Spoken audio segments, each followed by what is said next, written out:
समय है और चुनाव तो हर 5 साल में 2 बार आता है। एक बार देश के प्रधानमंत्री बनाना है और एक बार राज्य का मुख्यमंत्री बनाने के लिए। लेकिन ये चुनाव बहुत खास है। खास इसलिए क्योंकि हमारा देश का संविधान जो है वो खतरे में है। हमारे देश के लोकतंत्र जो व्यवस्था है वो खतरे में है साथियों।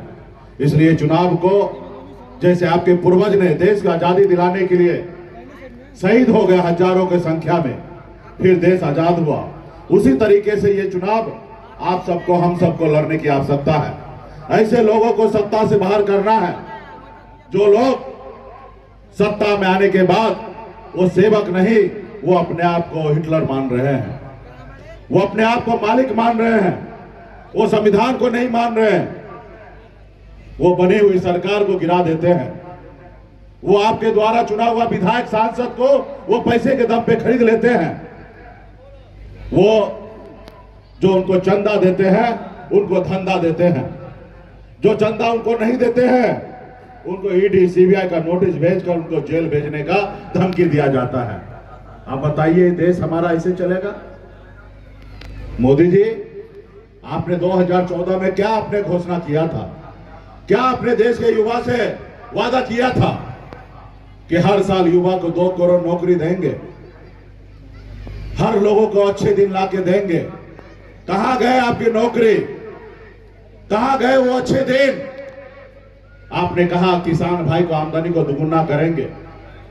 आज हमारे देश का किसान भाई परेशान है। जब अपने अधिकार के लिए जब दिल्ली कूच करते हैं तो आप रोड पे कील गाड़ देते हैं ताकि हमारा किसान भाई ना आ सके।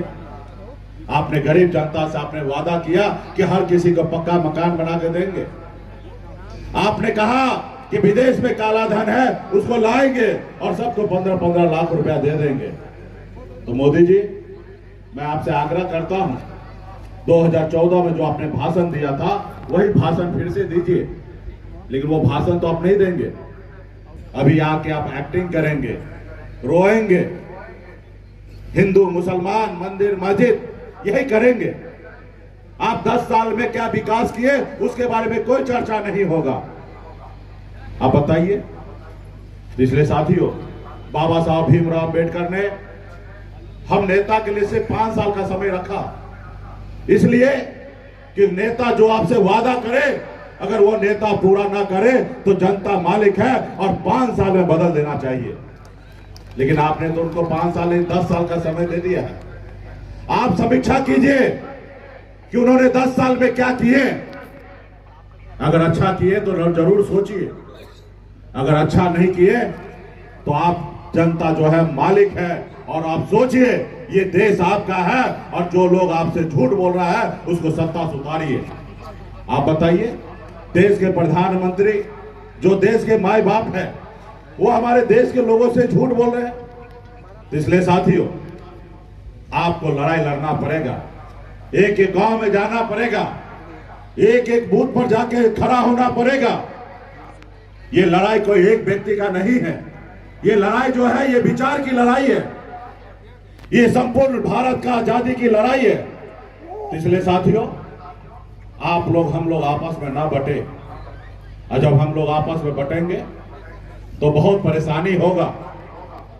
तो इसलिए साथियों, आप सब, हम सबको मिलकर लड़ाई लड़ने की आवश्यकता है। हमारे अभिभावक हैं, अनुभवी हैं, अवध बिहारी चौधरी जी, इनका चुनाव चिन्ह लालटेन है। आप लोग जानते हैं, मजबूती इसको जिताइए।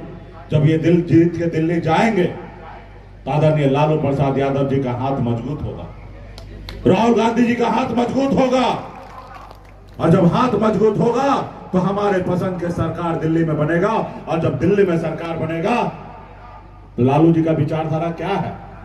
गरीब नौजवान को नौकरी। इसलिए साथियों, रोजगार, जमीन पे बैठने वाले को कुर्सी पे बैठाना, ये हमारी विचारधारा है। हम लोग आपस में भाईचारा भर के एक दूसरे को गले लगकर एक साथ रहने का विचारधारा है, तो ये मजबूत होगा। अभी देखे, मोदी जी मुजफ्फरपुर में आके एक्टिंग कर रहे थे, रो रहे थे। अभी तक तो हमारे भाई उनको रोड पे लाए, अभी वो रोने लगे हैं, और वो मगरमच्छ वाला आंसू है सचमुच में कहा मोदी जी रोएंगे?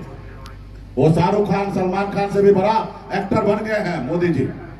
वो एक्टिंग कर रहे थे, स्वर्गीय पासवान जी को याद कर रहे थे। आप बताइए, स्वर्गीय पासवान जी का पार्टी किसने तोड़ा? उनके मूर्ति को किसने तोड़ा? उनके घर से, बंगला से उनके परिवार को किसने बाहर किया? उनके पार्टी को किसने तोड़ा? उनके परिवार को किसने तोड़ा? मोदी जी सब आपने किया था, और आज आप आंसू बहा रहे हैं।